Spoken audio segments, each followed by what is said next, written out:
নমস্কার। যুক্তি তর্ক সঙ্গে অর্কয় আপনাদের স্বাগত। আপনাদের সঙ্গে আমি অর্ক প্রভু সরকার। পশুখাদ্য চোর লালু এবার দৌত্য করতে নামছেন। কিসের দৌত্য? এই রাজ্যে কংগ্রেস এবং তৃণমূল কংগ্রেসের মধ্যে যাতে আসন সমঝোতা হয় তাকে সঙ্গত করছেন অখিলেশ।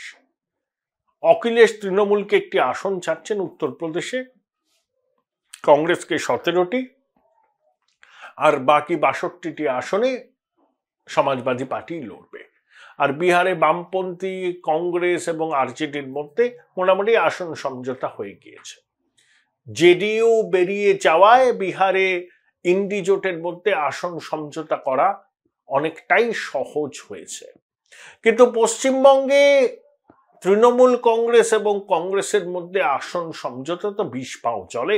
মমতা বন্দ্যোপাধ্যায় বলেই দিয়েছেন 42টা আসনে তিনিই লড়বেন। তিনি কংগ্রেসকে 2টো আসন ছাড়তে চেয়েছেন। কংগ্রেস অনেক বেশি আসন দাবি করছে যার বাস্তব ভিত্তি নেই। মমতা বন্দ্যোপাধ্যায় মনে করেন যে কংগ্রেসের যে অবস্থা সেখানে কংগ্রেসকে একটি আসন ছাড়া উচিত না, কিন্তু 2019 সালে তারা যে 2টো আসন জিতেছিল সেই 2টো আসনে তৃণমূল প্রার্থী দেবে না।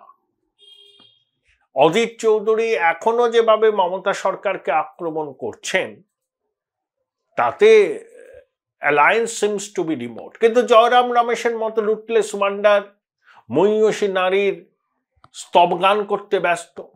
মহিষী নারী এখনো ইন্ডি জোটে আছেন, তিনি বিজেপি বিরোধী লড়াই করছেন, জোটের আলোচনা চলছে। আবার অধীরবাবু বলেছেন যে জয়রাম কি বলছে সেটা তার ব্যাপার, তিনি বামপন্থীদের সঙ্গে জোট চান। 2016 বিধানসভা নির্বাচনে বামপন্থীদের সঙ্গে জোট হয়েছিল, 21-এ হয়েছিল, 19-এর লোকসভায় হয়নি, যদিও ডালুবাবু এবং অধীরবাবুর কেন্দ্রে বামপন্থীরা প্রার্থী দেয়নি। আরএসপি ব্যক্তিগতভাবে বহরমপুরে প্রার্থী দিয়েছিল। অধীরবাবু এবার বাম কংগ্রেস আইএসএফ এর জোট চাইছেন। সিপিএমকেও তার শরিকদের সঙ্গে আলোচনা করতে হবে, সবার ভাগ থেকেই আসন কাটা যাবে। সংখ্যালঘুরা যে একটা বড় অংশ যে তৃণমূলের থেকে মুখ ঘুরিয়ে নিয়েছেন এরা মমতা বন্দ্যোপাধ্যায় জানেন। তার দলের মধ্যে 2টো মত আছে। এক, ইলেকশন ডেবাকেল রেজিস্ট করার জন্য কংগ্রেসের সঙ্গে যাওয়া উচিত।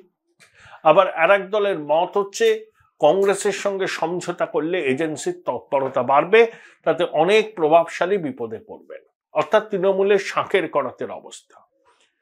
আবার লালু, হ্যাঁ উনি আগমার্কা বিজেপি বিরোধী, কিন্তু করাপ্ট বলে তার ভারত জোড়া খ্যাতি সুনাম সবই আছে। সেই লালু চাইছেন কংগ্রেসের সঙ্গে তৃণমূল কংগ্রেসের সমঝোতা হোক এই রাজ্যে। অখিলেশকেও তিনি কনভিন্স করেছেন, তাই অখিলেশ এবং লালু দুজনেই নাকি মমতা বন্দ্যোপাধ্যায়কে যোগাযোগ করেছিলেন, তারা কংগ্রেস নেতৃত্বের সঙ্গে যোগাযোগ করেছিলেন। তাদের বক্তব্য কংগ্রেস যদি 5টা আসন চায় দিয়ে দেওয়া হোক, কংগ্রেস পাশে থাকলে তৃণমূলের লোকসভার ফল ভালো হবে।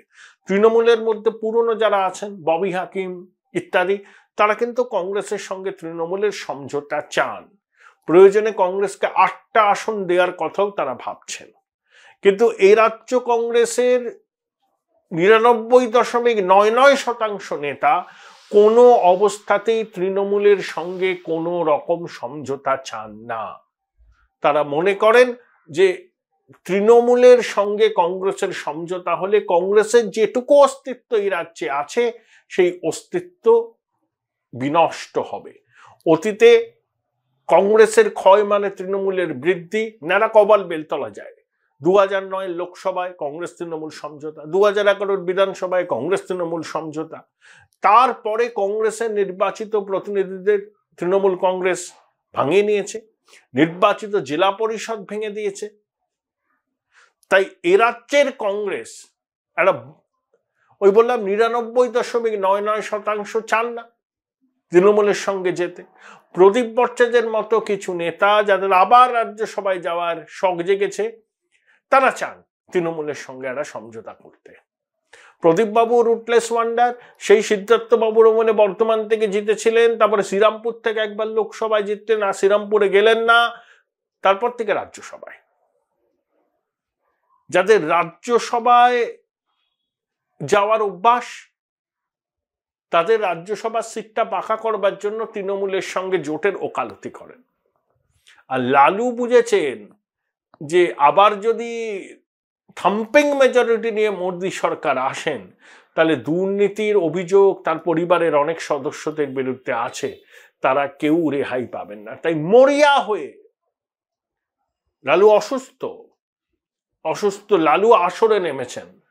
তার সঙ্গে মমতা বন্দ্যোপাধ্যায়ের সম্পর্ক ভালো, কংগ্রেসের সম্পর্ক ভালো। রাহুল গান্ধীকে তিনি পরামর্শ দিয়েছেন বিয়ে থা করে নেবার জন্য। তিনি এখন দৌড়তে নেমেছেন। আবার অখিলেশের সঙ্গে প্রিয়াঙ্কার সম্পর্ক ভালো, মমতার সম্পর্ক ভালো। তাহলে এই দুই যাদব নেতা চাইছেন যে এ রাজ্যে কংগ্রেস এবং তৃণমূল কংগ্রেসের মধ্যে একটা আসন সমঝোতা হোক। কিন্তু এখনো পর্যন্ত যা পরিস্থিতি, সেরকম কিছু হলে এই রাজ্য কংগ্রেস ভেঙে যাবে। অধীরবাবু পর্যন্ত কংগ্রেস ছেড়ে বেরিয়ে আসবেন। আর কংগ্রেস হাইকমান্ডের এখন সেই ক্ষমতা, সেই ওজন নেই, কোনো কিছু তারা প্রদেশ নেতৃত্বের ঘাড়ে চাপিয়ে দেবেন। তাই অখিলেশ লালুর দৌত্য হলেও এ রাজ্যে কংগ্রেস তৃণমূল কংগ্রেসের মধ্যে আসন সমঝোতা হওয়ার সম্ভাবনা নেই বললেই চলে, যদিও রাজনীতি সম্ভাব্যতার শিল্প। লালু প্রসাদ এবং অখিলেশ কংগ্রেসের জয়রাম রমেশের পাশাপাশি উদ্যোগী হয়েছেন যাতে কংগ্রেস এবং তৃণমূল কংগ্রেসের মধ্যে এই রাজ্যে জোট হয়। যদিও মমতা বন্দ্যোপাধ্যায় বলছেন যে 42-42টাই লড়বেন। অখিলেশ আবার তৃণমূল কংগ্রেসের জন্য একটা আসন ছেড়েছেন উত্তরপ্রদেশে। তৃণমূল নাকি বলছে যে মেঘালয়ের তুরা আসন তাদেরকে ছেড়ে দিক কংগ্রেস। এই আসরে লালু আর অখিলেশের আসরে নামা কিভাবে দেখেন? না দেখুন, লালু এবং অখিলেশ যাদবের আসরে নামার আগে থেকে আমি যতটুকু রাজনীতিটা বুঝেছি, তাতে কিন্তু এ রাজ্যে তৃণমূল এবং কংগ্রেসের জোটের সম্ভাবনা ছিল এবং কখনো পুরোপুরি চলে যায়নি। যদিও এখানে কংগ্রেস নেতা অধীর চৌধুরী বারবার বলেন আমি তৃণমূলের সঙ্গে যাব না, তার নিজের পলিটিক্যাল কম্পালশনের জন্য, এবং এতদিন পর্যন্ত তিনি তৃণমূলের বিরুদ্ধে গলা ফুলিয়ে চেঁচিয়েছেন। এখন তৃণমূলের সাহায্য নিয়ে নির্বাচনে লড়লে তার ক্রেডিবিলিটি নষ্ট হবে, সেই জন্য তিনি চালিয়ে যাচ্ছেন। অন্যদিকে তৃণমূল কংগ্রেসও কংগ্রেসের বিরুদ্ধে ওই 42-42 লড়বো, কংগ্রেসকে ছাড়বো না, এই সব কথা বলে বাজার গরম করতে চাইছে একটাই কারণে, সেটা হচ্ছে যত কম আসন ছাড়া যায়। কংগ্রেস চাইছে 5, 6, 7টা আসন, তৃণমূল কংগ্রেস 2-3টে ছাড়তে চাইছে। এটা গেল ফার্স্ট পয়েন্ট। সেকেন্ড পয়েন্ট, গত 2-3 দিন ধরেই মোটামুটি যা খবর পাওয়া যাচ্ছে, সন্দেশখালী ঘটনার পর তৃণমূল কংগ্রেস প্রবল সমস্যার মধ্যে রয়েছে। বিশেষত সন্দেশখালীর পরে দুটো ইনসিডেন্ট আমি আপনাকে বলবো যেগুলোতে তৃণমূল কংগ্রেসের একদম সিদ্ধারা দিয়ে ঠান্ডার স্রোত বইছে। একটা হচ্ছে কেরালার একটি সংস্থা দ্য ফেডারেল বলে একটি সংস্থা, তারা যে জনমত সমীক্ষা করেছে তাতে বোঝা যাচ্ছে যে পশ্চিমবাংলায় তৃণমূল কংগ্রেসের ভোট ধসে গেছে, প্রায় 32%-এর নিচে নেমে গেছে। আসনও 13টার বেশি পাওয়ার সম্ভাবনা তারা দেখতে পাচ্ছে না। কংগ্রেস একদম পাবে না। সিপিএম 1.75% ভোট পেতে পারে। ফলে এরা প্রত্যেকেই কিন্তু তাদের অবস্থা হারিয়ে ফেলেছে। আর দ্বিতীয় যেটা বলবো, এতদিন তৃণমূল যাকে ঘরের ছেলে বলতো, 2021-এর নির্বাচন এরা মনে করে যার উদ্যোগে জিতেছে, সেই প্রশান্ত কিশোর একাধিক ইন্টারভিউতে পরিষ্কার করে বলেছেন যে তৃণমূল কংগ্রেসের তেমন কোনো সম্ভাবনা তিনি দেখতে পাচ্ছেন না। আমি প্রশান্ত কিশোরকে বাদ দিলাম, উনি নানা রকম ইকুয়েশনে চলেন, কিন্তু ফেডারেলের তো আর সেসব কিছু নেই, তারা তাদের মতো করে জনমত সমীক্ষাটা করেছে। এরপর থেকেই কিন্তু আমি দেখেছি যে তৃণমূল কংগ্রেস কিন্তু কংগ্রেস সম্পর্কে সব অ্যাটিটিউড নিয়েছে। এখন যেটা লালু প্রসাদ যাদব বা মুলায়মের ছেলে অখিলেশ করছেন তাটা একটাই, সেটা হচ্ছে কোনো না কোনো ভাবে যদি ইন্ডিয়া জোটটা বা INDIA ইন্ডিয়া অ্যালায়েন্সটাকে বাঁচিয়ে রাখা যায়, কারণ ওরা খুব ভালো জানে যে ওরা যা 2-4টে আসন পাবে সেটা কিন্তু এই জোট করলেই, আদারওয়াইজ এরা আইদার শূন্য হবে বা ওরকম 2-4টেতে আটকে যাবে, আর কংগ্রেস 40-45টার বেশি পেরোবে না। ফলে সেই জোটটাকে তারা বাঁচিয়ে রাখার চেষ্টা করছে এবং লালু নিজে বাঁচার জন্য করছেন, কারণ তাকে ছেড়ে দিয়ে নীতিশ কুমার চলে এসেছেন, তার অবস্থা বিহারে খারাপ। আর উত্তরপ্রদেশে 80টাতে প্রায় ৮০ হতে পারে, আরএলডি চলে আসার পর ক্লিন সুইপ হয়ে যেতে পারে, ২-৩টে আসনে বড়জোর লড়াই হতে পারে বা ৪টে আসনে। ফলে এরা প্রত্যেকে আতঙ্কিত যে পরস্পরের ভোটটাকে যদি কনসলিডেট করা যায়, তাহলে যদি কোনোভাবে নাক উঁচু করে শ্বাসটা নেওয়া যায়, বাঁচার সম্ভাবনা নেই। এই জলে ডুবে যাওয়ার আগে ওই নাকটা জলে তুলে শ্বাস নেওয়া, এই কারণেই এটা করছে। এদের জেতার এরা জেতার লড়াই লড়ছেও না। বিজেপি তার আসন বাড়ানোর লড়াই করছে, 2/3 মেজরিটি পাবে কিনা, 370 পাবে কিনা, এনডিএ 400 পাবে কিনা সেটা লড়ছে। আর এরা লড়ছে ওই নাকটা উঁচু করে যাতে নিঃশ্বাসটা পুকুরে নেওয়া যায়, ডুবে শেষ হয়ে না যায়। এই কারণেই এরা লড়ছে।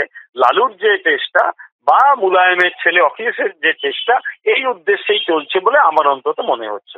অনেক ধন্যবাদ প্রমাদ, অনেক ধন্যবাদ। Join Indian Institute of Hotel Management now. Right choice, right decision.